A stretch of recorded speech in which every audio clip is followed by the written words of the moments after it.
There are moments when life feels like it's running on rails, predictable, steady, dependable. That's how it was for Hannah and me. Two healthcare workers running on caffeine and adrenaline, bound by shared schedules and an understanding of what it means to give. I'm James, a paramedic, married to Hannah, a nurse. We met at the hospital and fell in love over shared late-night shifts and coffee breaks. If you asked anyone, they'd say we were the perfect couple. Hardworking, loving, supportive. And for years, I believed that too. But then, like the subtle tension before a storm, things began to change. It started small, almost imperceptible. Hannah working later than usual. A quick smile replaced by a distracted nod. Her phone, once carelessly left anywhere, now never left her hand. "Work's just been hectic," she'd say, her voice edged with something I couldn't place. Guilt, nervousness, I couldn't tell. I wanted to ignore it. Hell, I needed to. The hours we put in, the lives we saved. The lives we couldn't, it took everything out of you. There was no room for suspicion or doubt when you were rushing from call to call. But gut instincts are a funny thing, and mine was screaming at me. Something wasn't right. The tipping point came on a chilly autumn evening. I was just finishing up my shift when a call came in. A wellness check. Some rich guy's neighbor heard shouting. I arrived at a posh address, my boots crunching on gravel as I approached the house. The door was ajar, and inside, standing in the dim light of the entryway, was Hannah, my wife. She looked startled, her hands resting gently on the shoulders of a shirtless man slumped on the couch. "James," she said, like she couldn't believe it was me. The man groaned, clutching his side. "He's a patient," she explained quickly, her words tumbling over each other. "He got hurt, and he didn't want to go to the hospital. I was just checking on him." I nodded, but my gut twisted. Her tone was all wrong. Too rehearsed, too defensive. I did my job, checking the man's vitals and assessing his injuries, but I couldn't stop my mind from racing. Who was this guy? And why did it feel like I just walked into something I wasn't supposed to see? When I got home that night, I sat in the dark for hours, replaying the scene over and over. I told myself it was nothing, but I couldn't shake the feeling. That's when I knew I had to dig deeper. And what I found would change everything I thought I knew about Hannah and about myself. The unease settled over me like a weight I couldn't shake. Hannah's explanation didn't sit right, but I wanted to believe her. I needed to believe her. Our love wasn't perfect, but it was ours, forged in the chaos of emergency rooms and ambulance sirens. Still, that image of her standing there, her hands on that man's shoulders, replayed in my head every time I closed my eyes. I started noticing more inconsistencies. She began staying late at work more often, claiming extra shifts, even when the schedules I'd seen didn't match up. Her phone, always buzzing, always in her hand, became her constant companion. Once, when she left it unattended for just a moment, I saw a text flash across the screen. "Tonight was amazing. Can't wait to see you again." The sender's name was saved as Sarah. My stomach dropped.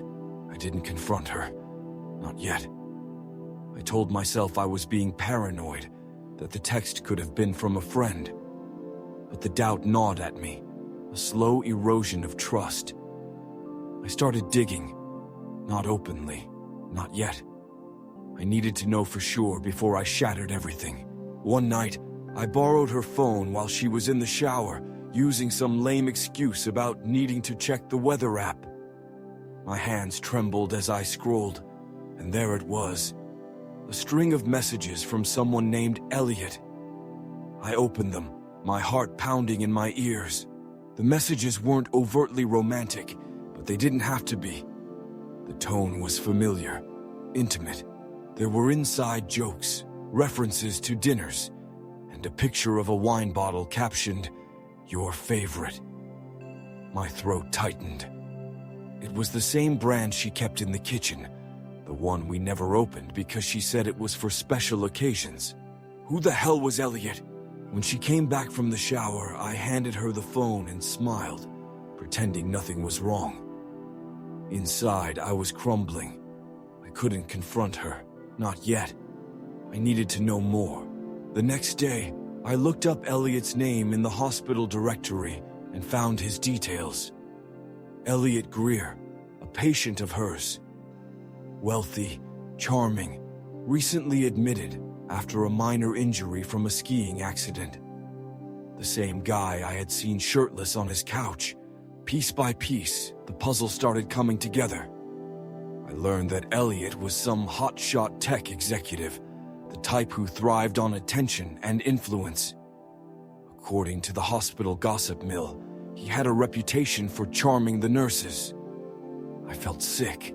Hannah had always been the grounding force in our relationship, the one who called me out when I worked too much, reminded me to appreciate the little things. Had I missed something? Had she been trying to tell me something for months while I buried myself in work? Or had she simply grown tired of me? I thought about confronting her 1,000 times. Each time I imagined a dozen different outcomes. Her crying, her denying it, her packing a bag and walking out the door. And every time, I chickened out. Instead, I started watching her more closely, tracking her movements, piecing together her lies. The things I found would leave me questioning, not just her, but myself. It wasn't long before I hit the point of no return. I couldn't pretend anymore.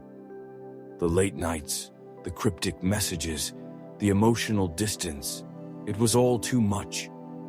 But more than anything, it was my gut that screamed something was wrong.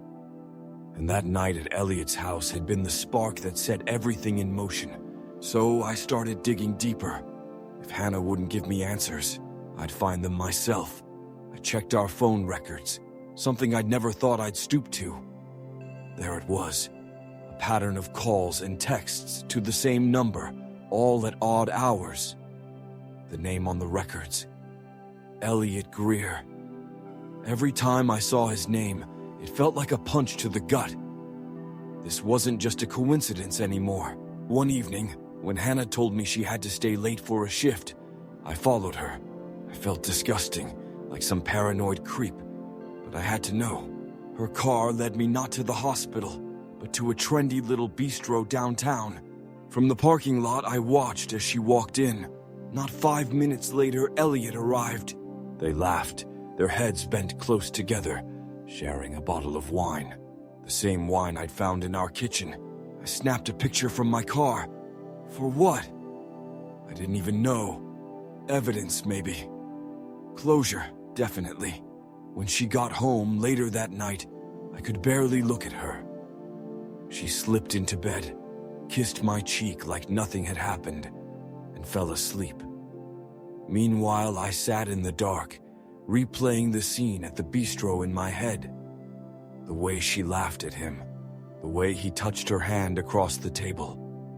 I was spiraling. But what came next made it worse. A week later, I overheard a conversation between two nurses at the hospital. They didn't know I was listening, but their words hit me like a freight train. Can you believe what Elliot's been doing? Hannah's going to get in so much trouble if anyone finds out. I know. If the board finds out he's been pressuring her for patient info, it's over for her. She should have known better. Patient info? I froze. I didn't want to believe it. I knew Hannah was smart, ethical, someone who took her job seriously. But then again, I'd also thought she'd never cheat on me. And here we were. That night, I confronted her. The dam broke. She admitted it. Not all of it, not right away, but enough. She and Elliot had connected. At first, it had been innocent, she said. A friendship. He was charming, understanding, a good listener. They'd confided in each other, spent time together outside of work. But she swore it wasn't physical. It's just emotional, she said, tears streaming down her face. Like that made it better. I wanted to believe her. God, I wanted to believe her. But my gut told me there was more. And then, as if on cue, she let slip a detail that shattered what was left of my trust. Elliot had asked her to look up a few patient files for him. "Just a favor," she said. "Nothing harmful." I stared at her, trying to process what she'd just admitted. Did she even realize how dangerous that was? Confidential patient records weren't some casual favor, they were sacred. And Elliot wasn't just some charming guy. He was manipulative, using her for his own gain. The worst part? She let him. When I pressed her, she broke down completely. She hadn't just looked up patient files, she'd shared them with him. Names, addresses, medical histories. It was the kind of breach that could ruin her career. But worse than that, it was the kind of betrayal that made me wonder who the hell I'd married. "I didn't mean for it to go this far," she sobbed. "He said he needed help. I thought I was doing the right thing. James, I swear, it was just him. It wasn't about you. I never stopped loving you." Her words sounded hollow, empty. The woman I thought I knew, the woman I'd built my life around, had destroyed everything. Not just our marriage, but her integrity. And yet, as I sat there, numb and furious, I started asking myself some hard questions. How had we gotten here? Had I been blind to the cracks in our relationship? Had I ignored the warning signs, or had I created them? I didn't have the answers, but I knew one thing. This wasn't over. Not by a long shot. The night I confronted Hannah was the night everything changed. Not just for our marriage, but for me. Sitting across from her, hearing her confess to the lies, the betrayal, the compromises that tore through everything we'd built, I felt like I was in a movie where the hero realizes the villain is someone they loved. It wasn't just about Elliot. It was about the thousands of tiny moments that had led to this. And for the first time, I realized I might have played a role in those moments too. I didn't leave that night. I wanted to. God, I wanted to pack my bags and never look back. But something stopped me. Maybe it was the sheer exhaustion, or maybe it was the flicker of hope that there was still something worth salvaging. Whatever it was, I stayed. In the days that followed, the truth kept unraveling. The situation with Elliot wasn't just about patient records. It was blackmail. He had used the information Hannah gave him to extort money from a former business partner. When the hospital's compliance department got wind of the breach, it was only a matter of time before they started investigating. And Hannah was the key. "Why didn't you tell me?" I asked her one night, the weight of it all pressing down on me. "I was scared," she said. "Scared of what you'd think of me. Scared of losing everything." "You already have," I said quietly, not sure if I meant it. As much as I wanted to hate her, to rage at her for her stupidity, her weakness, her betrayal, I couldn't ignore the nagging voice in my head. The one that asked, "What about you, James? What did you miss?" The truth is, I'd been absent too. I'd buried myself in my work, chasing overtime shifts and the adrenaline rush of saving strangers, while my wife, a woman who had once been my best friend, was slipping away from me. I had convinced myself that providing for her, for us, was enough. But was it? The fallout came fast. The hospital launched a formal investigation. Elliot was fired and faced criminal charges. Hannah, after cooperating with the authorities, managed to avoid prison but lost her job and her license. The woman who once saved lives was now untouchable in her field. And me, I was left standing in the rubble of our lives, trying to decide what the hell to do next. Hannah begged me to stay. She promised she'd change, that we could rebuild. But the more I thought about it, the more I realized this wasn't just about her cheating or even the breach of trust.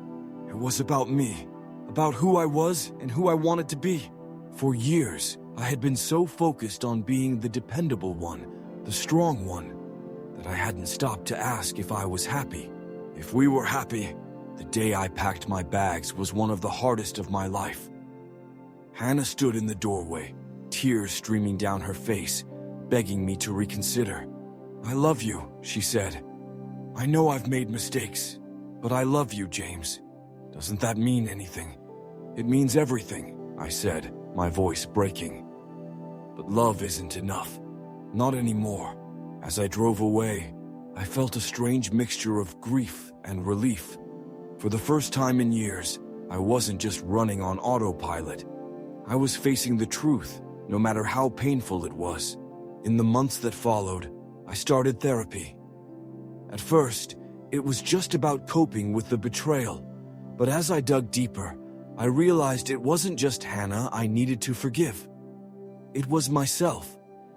For the years I'd spent ignoring the cracks in our marriage, for the ways I'd failed to show up, for the resentment I'd buried instead of addressing, Hannah and I stayed in touch, mostly for logistical reasons. She moved in with her sister and started volunteering, trying to piece her life back together. I could see she was genuinely remorseful, but by then it didn't matter. Some things can't be undone. It's been a year now. I've learned a lot about myself in that time, about how easy it is to lose sight of what really matters, about how real love isn't just about grand gestures or sacrifices. It's about showing up every day, even when it's hard. People ask me if I regret staying as long as I did, if I regret leaving when I did. The truth, I don't regret either. Because sometimes, the hardest thing you can do isn't leaving. It's staying long enough to see the truth, and then walking away anyway. I don't know what's next for me. Maybe I'll find love again, or maybe I won't. But for now, I'm okay with the uncertainty. For the first time in a long time, I'm okay with just being me. And that's how it ends. Not with closure, but with clarity. Because sometimes, that's all you can hope for.